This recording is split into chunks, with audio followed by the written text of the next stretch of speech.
9వ తరగతి సాంఘిక శాస్త్రంలోని మరికొన్ని ముఖ్యమైన ప్రశ్నలకు జవాబులను చూద్దాం.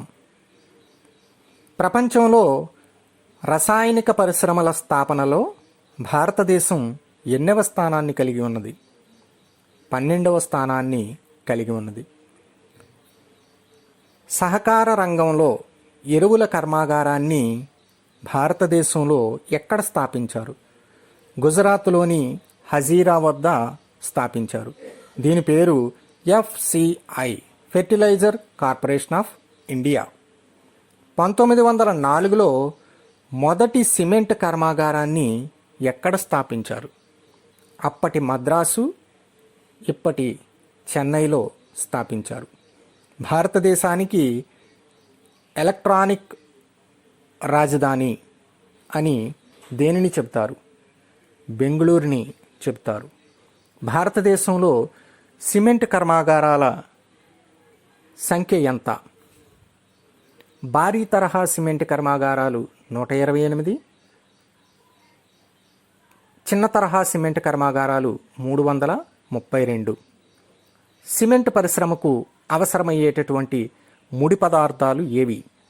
సున్నపురాయి, సిలికా, అల్యూమినియం మరియు జిప్సం. ఇవి కాకుండా బొగ్గు, విద్యుత్ సరఫరా కూడా కావాలి. సాఫ్ట్వేర్ టెక్నాలజీ పార్కులు అంటే ఏమిటి?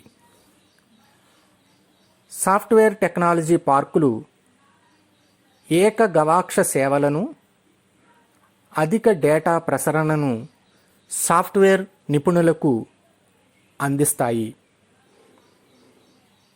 వీటినే BPO అని అంటారు. అంటే బిజినెస్ ప్రాసెస్ అవుట్సోర్సింగ్ అని అర్థం.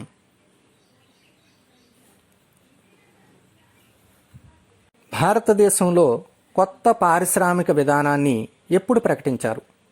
1990లో ప్రభుత్వం పునః సమీక్ష జరిపి కొత్త పారిశ్రామిక విధానాన్ని ప్రకటించినది.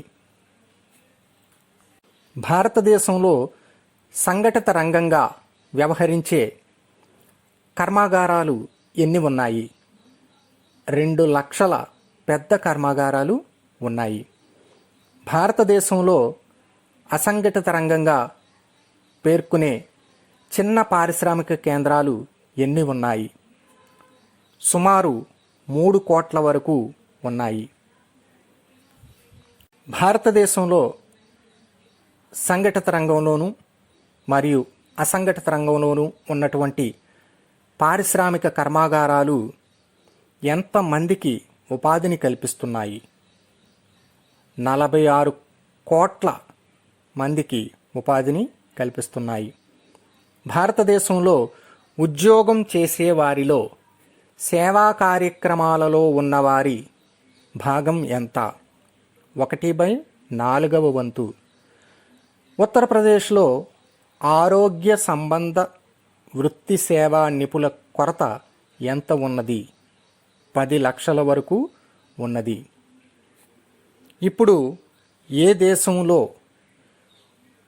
ప్రతి 1000 మంది జనాభాకు ఎంతమంది డాక్టర్లు ఉన్నారో తెలుసుకుందాం. భారతదేశంలో 1000 మంది జనాభాకు 0.5 మాత్రమే డాక్టర్లు ఉన్నారు. థాయిలాండ్ 1000 మందికి 0.3, శ్రీలంక 1000 మందికి 0.4, చైనా 1000 మందికి 0.6, ఇంగ్లాండ్ 1000 మందికి 5.4, అమెరికా 1000 మంది జనాభాకు 5.5 డాక్టర్లు ఉన్నారు. డిమాండ్ చేసినప్పుడు బ్యాంకు ఖాతాల నుండి డబ్బులను వాపస్ తీసుకునే సౌకర్యం గల డిపాజిట్ను ఏమంటారు? డిమాండ్ డిపాజిట్ అంటారు. బ్యాంకుల్లో ప్రతిరోజు జమ కాబడే నగదులో ఎంత శాతం బ్యాంకులో ఉంటుంది? కేవలం 15% మాత్రమే బ్యాంకులో ఉంటుంది. బ్యాంకులో అప్పు తీసుకునేటప్పుడు బ్యాంకుకు జమ చేసేవి ఏవి? పూచీకత్తులు. పూచీకత్తులు అంటే భూమి, భవనాలు, వాహనం, పశుసంపద హామీగా పెట్టడం. బ్యాంకుల ద్వారా, సహకార సంస్థల ద్వారా పొందే రుణాలను ఏమంటారు? నియత రుణాలు అని అంటారు. గ్రామీణ ప్రాంతాలలో చిన్న రైతులకు నియత రుణాలు ఇచ్చేటటువంటి సంస్థ ఏది? నాబార్డ్. నాబార్డ్ అంటే national bank for agriculture and rural development. UID అనగా ఏమిటి? Unique identification digits. బ్యాంకుల వలన కలిగే ప్రయోజనం ఏమిటి? తక్కువ వడ్డీ రేటుకు అప్పులు ఇచ్చి వాటిని తిరిగి చెల్లించే సామర్థ్యంతో పాటు వ్యక్తులను దేశాభివృద్ధికి పాటుపడేలా తయారు చేస్తాయి. స్వయం సహాయక బృందాలు, సెల్ఫ్ హెల్ప్ గ్రూప్స్లో ఉండే సభ్యుల సంఖ్య ఎంత? 15 నుండి 20 మంది. ఒక వ్యక్తి ఆర్థిక అవసరాలపై జ్ఞానాన్ని కలిగి ఉండి ఆర్థికపరమైన నిర్ణయాలు తీసుకోవడాన్ని ఏమంటారు? ఆర్థిక అక్షరాస్యత అంటారు. ప్రభుత్వ ఉద్యోగస్తుల్లో ధరలు ఒక నిర్ణీత శాతం వరకు పెరిగినప్పుడు వారి వేతనాలలో కూడా ఒక నిర్ణీత స్థానాన్ని ప్రభుత్వం పెంచడాన్ని ఏమంటారు? డిఏ అంటారు. డిఏ అనగా డియర్నెస్ అలవెన్స్. దీనిని తెలుగులో కరువు భత్యం అంటారు. వస్తువుల ధరలు నిరంతరం పెరగడాన్ని ఏమంటారు? ద్రవ్యోల్బణం అంటారు. వస్తువులు ఎక్కువ ఉంటే మార్కెట్లో ఏమి ఏర్పడుతుంది? ఆర్థిక మాంద్యం ఏర్పడుతుంది. ప్రభుత్వం ధరలను మదించుటకు ప్రారంభించిన సూచిక ఏది? ఆహార ధరల సూచిక. ఆహార ధరల సూచికకు మరొక పేరు ఏమిటి? ఆహార ద్రవ్యోల్బణం. భారతదేశంలో ధన ప్రవాహాన్ని నియంత్రించే బ్యాంకు ఏది? Reserve bank of India. దీనినే అపెక్స్ బ్యాంక్ అని కూడా అంటారు. ఎల్పిజి అనగా లిక్విడ్ పెట్రోలియం గ్యాస్. సిఎన్జి అనగా కంప్రెస్డ్ న్యాచురల్ గ్యాస్. పిఎన్జి అనగా పిన్నుడ్ న్యాచురల్ గ్యాస్. వస్తువుల కొరత ఏర్పడినప్పుడు ప్రభుత్వం ఇతర దేశాల నుండి వస్తువులను తెప్పించి మార్కెట్ ధరల కంటే తక్కువ ధరకు అందిస్తుంది. ఈ సేవా కార్యక్రమాలను అందించేటటువంటి ప్రభుత్వ సంస్థ ఏది? నాఫెడ్. NAFED.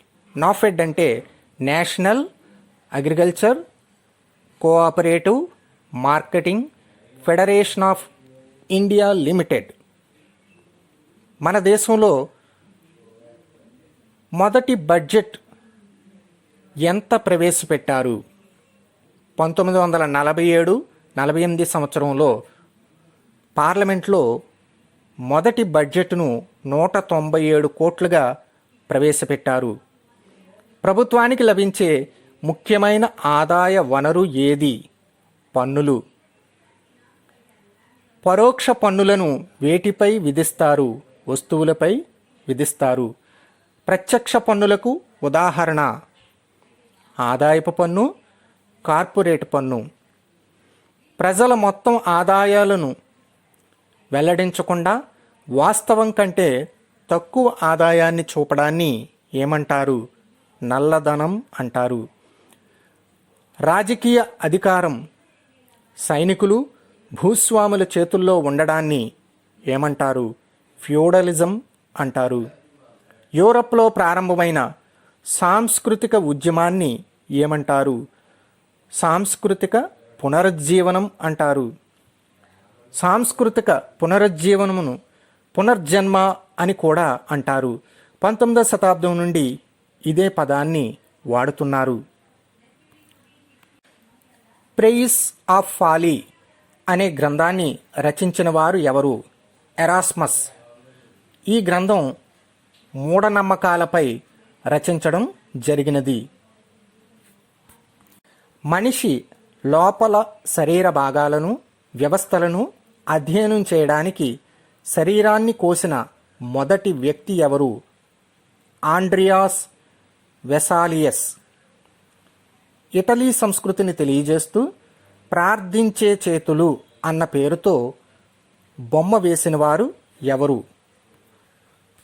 Alfred Dürer. శరీర నిర్మాణ శాస్త్రాన్ని అధ్యయనం చేసిన వారు ఎవరు? Leonardo DaVinci. జీసస్ శరీరాన్ని ఒడిలో పెట్టుకున్న మేరీ వంటి పైటా శిల్పంను రూపొందించిన వారు ఎవరు? మైఖలేంజ్. దూరంగా ఉన్న దృశ్యాలను చిత్రీకరించడానికి ఉపయోగపడేటటువంటి గణితం ఏది? రేఖాగణితం. మోనాలిసా, ది లాస్ట్ సప్పర్ వంటి చిత్రాలను గీసిన వారు ఎవరు? Leonardo DaVinci.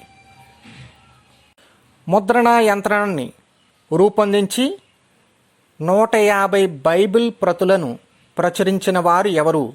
జోహెన్స్ Gutenberg. The spirit of laws గ్రంథ రచయిత ఎవరు? మాంటెస్క్యూ. ది ప్రిన్స్ గ్రంథ రచయిత ఎవరు? నికోలా మాకియావెల్లి.